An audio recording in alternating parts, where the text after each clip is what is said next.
Friends, welcome back to college ಅಣ್ಣಾಗೆ YouTube channel. ಈ video ಬಂದುಬಿಟ್ಟು ನೀಟ್ 2026 ಯಾರೆಲ್ಲ ಇವಾಗ ಆಲ್ರೆಡಿ ಎಕ್ಸಾಮ್ ಬರ್ದಿರ ಮೇ 3 ಆ ಸ್ಟೂಡೆಂಟ್ಸ್ಗೆ ಇರುತ್ತೆ. ನಿಮ್ಮ ಅಮೌಂಟ್ ಏನೋ ನೀವು ಅಪ್ಲಿಕೇಶನ್ ಹಾಕಿರೋ ಅಮೌಂಟ್ ರೀಫಂಡ್ ತೊಗೊಳ್ಬೇಕನ್ನೋದು ಆಲ್ರೆಡಿ ನಿಮ್ಗೆ ಇನ್ಫಾರ್ಮೇಷನ್ ಗೊತ್ತಿದೆ, ಎಷ್ಟೋ ಜನ ಪ್ರೊಸೆಸ್ ಕೂಡ ಕಂಪ್ಲೀಟ್ ಮಾಡಿದ್ದೀರಾ.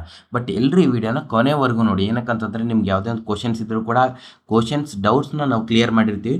ಮತ್ತು ನೀವು ಕ್ಲಿಯರ್ ಆಗಿ ಯಾವ ರೀತಿ ಅಪ್ಲೈ ಮಾಡ್ಬೇಕನ್ನೋದು ಕೂಡ ನಾವು ಹೇಳಿರ್ತೀವಿ. ಓಕೆ, ಲಾಸ್ಟ್ ಡೇಟ್ ಬಂದುಬಿಟ್ಟು 27 ಮೇ. ಇವತ್ತು 23 ತಾರೀಕಿದೆ. ಓಕೆ, ನೀವು ಇನ್ನೂ 4 ದಿವಸ ಟೈಮ್ ಇದೆ, ಅಪ್ಲೈ ಮಾಡ್ಬೋದು. ನೀವು ನಿಮ್ಮದೇ ಅಕೌಂಟ್ ಬ್ಯಾಂಕ್ ಡೀಟೇಲ್ಸ್ ಹಾಕಬೇಕಂತಲ್ಲ, ನೀವು ಯಾರ್ದಾದ್ರೂ ಹಾಕಿ ಪರವಾಗಿಲ್ಲ. ಅದು ಕರೆಕ್ಟ್ ಬ್ಯಾಂಕ್ ಡೀಟೇಲ್ಸ್ ಇದ್ದರೆ ಆ ಅಕೌಂಟ್ಗೆ ಅಮೌಂಟ್ನ ಹೋಗುತ್ತೆ. ಓಕೆನಾ?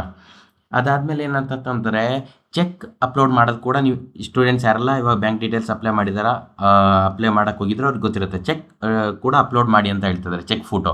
ಬಟ್ ಅದು ಆಪ್ಷನಲ್ ಅಂತಂದರೆ ತಾತ್ಕಾಲಿಕ, ಅಂದರೆ ಟೆಂಪರರಿ. ನೀವು ಅಪ್ಲೈ ಮಾಡಿದರೆ ಮಾಡಿ, ಮಾಡಲಿಲ್ಲ ಅಂದರೂ ಪರವಾಗಿಲ್ಲ. ಬಟ್ ಬ್ಯಾಂಕ್ ಡೀಟೇಲ್ಸ್ ಏನಿರುತ್ತೆ ಅದನ್ನು ಕರೆಕ್ಟಾಗಿ ಅಪ್ಲೈ ಮಾಡಬೇಕು. ಓಕೆ, ಮತ್ತು ಇನ್ನೊಂದು ಇಂಪಾರ್ಟೆಂಟ್ ವಿಷಯ ಅಂತಂದರೆ, ನಮ್ಮ ಸ್ಟೂಡೆಂಟ್ಸ್ ಎಲ್ಲ ಇವಾಗ ಹಳ್ಳಿಯಲ್ಲೆಲ್ಲ ಇರ್ತಾರೆ. ಅವರೆಲ್ಲ ಕಾಲ್ ಮಾಡಿದರು. ಏನಂತಂದರೆ, ಸರ್ ನಾನು ಮೊಬೈಲಲ್ಲೇ ಹಾಕ್ಬೋದಾ? ಎಸ್, 100% ಮೊಬೈಲಲ್ಲೇ ಹಾಕಿ. ನೀವು ನನ್ನ ವಾಟ್ಸಪ್ ಗ್ರೂಪ್ ಕೂಡ ಜಾಯ್ನ್ ಆಗಿ, ಲಿಂಕ್ ವಿಡಿಯೋ ಡಿಸ್ಕ್ರಿಪ್ಷನಲ್ಲಿ ಇರುತ್ತೆ. ಈ ಲಿಂಕ್ ಕೊಟ್ಟಿರ್ತೀನಿ ಅಲ್ಲಿ. ಈ ಲಿಂಕ್ ಕೊಟ್ಟಮೇಲೆ ನೀವು ಡೈರೆಕ್ಟ್ ಕ್ಲಿಕ್ ಮಾಡಿ ನಿಮಗೆ ಗೂಗಲ್ಗೆ ಹೋಗಿಬಿಡುತ್ತೆ. ಓಕೆ, ಗೂಗಲಲ್ಲಿ ಇಲ್ಲಾಂದರೆ ಈ ಲಿಂಕ್ ಪೇಸ್ಟ್ ಮಾಡಿದ್ಮೇಲೆ ನೀವು ಮೊಬೈಲಲ್ಲೇ ಹಾಕಿ. ನೀವು ಹೋಗೋಕ್ಕೆ ಹೋಗಬೇಡಿ. ಸುಮ್ಮನೆ ನೀವು ಒಂದು 10 ಕಿಲೋಮೀಟ್ರು 11 ಕಿಲೋಮೀಟ್ರು ಹೋಗಿ ಇಂಟರ್ನೆಟ್ ಸೆಂಟ್ರಲ್ಲಿ ಏನಕ್ಕೆ ಅಪ್ಲೈ ಮಾಡ್ತೀರಾ? ಮನೆಯಲ್ಲೇ ಅಪ್ಲೈ ಮಾಡಿ. ಏನೆಲ್ಲ ಡಾಕ್ಯುಮೆಂಟ್ಸ್ ಬೇಕು ನಿಮಗೆ? ಡಾಕ್ಯುಮೆಂಟ್ಸ್ ಏನು ಬೇಡ. ನಿಮ್ಮ ಅಕೌಂಟ್ ನಂಬರ್ ಬೇಕು, IFSC ಕೋಡ್ ಬೇಕು, ಅಕೌಂಟ್ ಯಾರ ಹೆಸರಲ್ಲಿದೆ ಇದೊಂದು ಕರೆಕ್ಟಾಗಿರ್ಬೇಕು, ಸಾಕಷ್ಟೇ. ಮತ್ತು ಏನು ಬೇಡ. ಓಕೆ, ಈ ರೀತಿ ಈ ಲಿಂಕ್ ನೀವು ಯಾವುದೇ ಒಂದು ಕ್ರೋಮ್ ಇರುತ್ತಲ್ವ, ಗೂಗಲ್ ಹೋಗಿ ಈ ಲಿಂಕ್ನ ಹಾಕಿ. ಈ ಲಿಂಕ್ ನಾನು ಕೊಟ್ಟಿರ್ತೀನಿ. ಓಕೆ, ಆಮೇಲೆ ಹಿಂಗೆ ಸ್ಕ್ರೋಲ್ ಮಾಡಿ, ಮೊಬೈಲ್ ಆದರೂ ಕೂಡ ಹಿಂಗೆ ಸ್ಕ್ರೋಲ್ ಮಾಡಿ ಎಲ್ಲಿವರೆಗೂ ಅಂದರೆ ಕ್ಯಾಂಡಿಡೇಟ್ ಆಕ್ಟಿವಿಟಿ ಅಂತ ಬರೋವರೆಗೂ. ಆ ರೀತಿ ಬಂದಮೇಲೆ refund window for UG NEET ಅಂತ ಇರುತ್ತೆ. ಓಕೆ, ಇಲ್ಲಿ ಕ್ಲಿಕ್ ಮಾಡಿ. ಇದು ಲೈವ್ ಆಗಿ ತೋರಿಸ್ತಾ ಇದ್ದೀನಿ. ಓಕೆ, ಇಲ್ಲಿ ನಿಮ್ಮ ಅಪ್ಲಿಕೇಶನ್ ನಂಬರ್, ನಿಮ್ಮ ನೀಟ್ ಅಪ್ಲಿಕೇಶನ್ ನಂಬರ್ ಏನಿರುತ್ತೆ ಅದನ್ನು ಅಪ್ಲೈ ಮಾಡಿ. ನೀವು ಪಾಸ್ವರ್ಡ್ ಸೆಟ್ ಮಾಡಿರ್ತೀರಾ. ಓಕೆ, ಅಡ್ಮಿಟ್ ಕಾರ್ಡ್ ಎಲ್ಲ ಡೌನ್ಲೋಡ್ ಮಾಡ್ಕೊಂಡಿಲ್ವಾ? ಅದೇ ಪಾಸ್ವರ್ಡ್ ಹಾಕ್ಬೇಕು. ಇಲ್ಲಿ ಕ್ಯಾಪ್ಚಾ ಅಂತ ಏನಿರುತ್ತೆ ಇಲ್ಲಿದೆ ನೋಡಿ. ಈಗ ಕ್ಯಾಪ್ಚಾ ಇದನ್ನೇ ಎಂಟರ್ ಮಾಡಿ. ಇಲ್ಲಿ 0 ಅಂತ ಇರುತ್ತೆ, ಒಂದೊಂದ್ಸಲ 0 ಹಿಂಗೆ ಒಂಕಿರುತ್ತೆ, ಅದನ್ನು ಎಂಟರ್ ಮಾಡಬೇಕು. ನಿಮ್ಗೆ ಏನಾದರೂ ಮಿಸ್ಟೇಕ್ ಆಗಿದ್ರೆ ಹಿಂಗೆ ಅಂತ ಹೊಡಿರಿ, ಮತ್ತೇನು ಪ್ರಾಬ್ಲಮ್ ಇಲ್ಲ. ಮತ್ತೊಂದು ಕ್ಯಾಪ್ಚಾ ಬರುತ್ತೆ, ಅದನ್ನ ಎಂಟರ್ ಮಾಡಿ ಲಾಗಿನ್ ಅಂತ ಕೊಟ್ಮೇಲೆ ಏನಾಗುತ್ತೆ ಅಂತಂದರೆ ಈ ರೀತಿ ಪೇಜ್ ಬರುತ್ತೆ. ನಿಮಗೆ ಈ ರೀತಿ ಪೇಜ್ ಬರುತ್ತೆ. ಇಲ್ಲಿ registration form completed, application form completed, payment completed ಅಂತ ಬರುತ್ತೆ. ಇಲ್ಲಿ ಅಲ್ಲಿ ಏನು ಮಾಡ್ತೀರಾ, ಇನ್ನೂ ಸ್ವಲ್ಪ ಸ್ಕ್ರೋಲ್ ಮಾಡಿ ಬ್ಯಾಂಕ್ ಡೀಟೇಲ್ಸ್ ಅಂತ ಬರುತ್ತೆ. ಇಲ್ಲಿ ಎಲ್ಲ ಕಲರ್ ಇಲ್ವಾ, ಬ್ಯಾಂಕ್ ಡೀಟೇಲ್ಸು.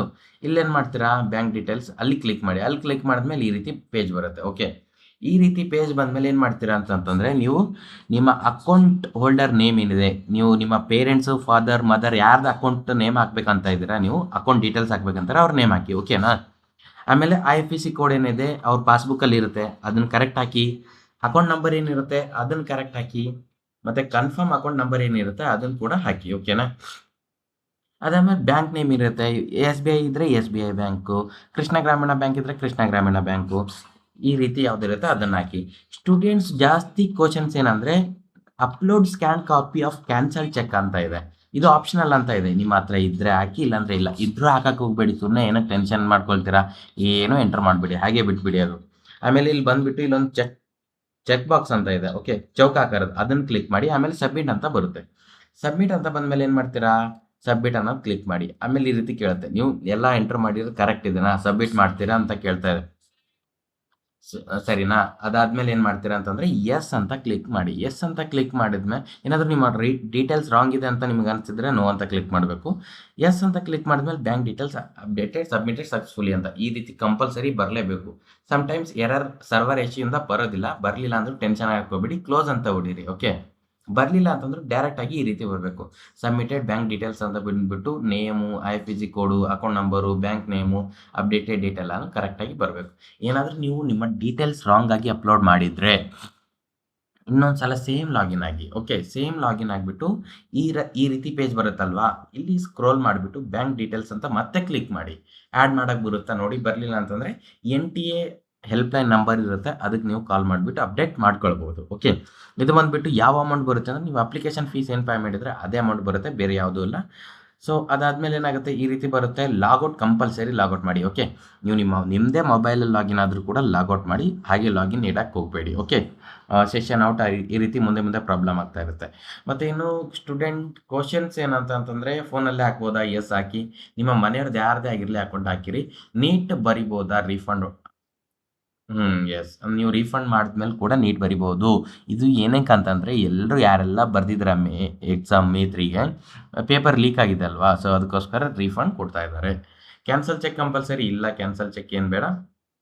ನಿಮ್ಮ ಡೀಟೇಲ್ಸ್ ತೋರಿಸ್ತಿಲ್ಲ ಅಂದರೆ ಸರ್ವರ್ ಇಶ್ಯೂ ಇರುತ್ತೆ, ಮತ್ತೆ ನೀವು ಲಾಗಿನ್ ಆದಮೇಲೆ ಅಲ್ಲಿ ಬ್ಯಾಂಕ್ ಡೀಟೇಲ್ಸ್ ಅನ್ನು ಕ್ಲಿಕ್ ಮಾಡಿ ಬರುತ್ತೆ.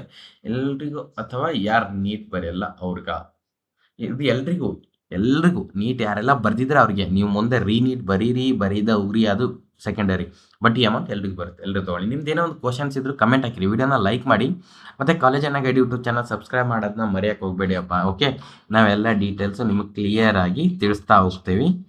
ನಮ್ಮಿಂದ ನಿಮ್ಗೆ ಹೆಲ್ಪ್ ಆಗ್ತಿದ್ರೆ ಸಾಕು ಸರ್, ಹೆಲ್ಪ್ಫುಲ್ ಅಂತ ಕಮೆಂಟ್ ಹಾಕಿರಿ, ಅದಷ್ಟೇ ಸಾಕು ನಮಗೆ. ಅದನ್ನು ಕಮೆಂಟ್ ನೋಡ್ಕೊಂಡ್ಬಿಟ್ಟು ನಾವೆಲ್ಲ ನಿಮ್ಗೆ ಇನ್ಫಾರ್ಮೇಷನ್ ಶೇರ್ ಮಾಡಿರ್ತೀವಿ. ಮತ್ತೆ ಸಿಗೋಣ ನೆಕ್ಸ್ಟ್ ವಿಡಿಯೋದಲ್ಲಿ. ಬಾಯ್ ಬಾಯ್, ಥ್ಯಾಂಕ್ ಯು.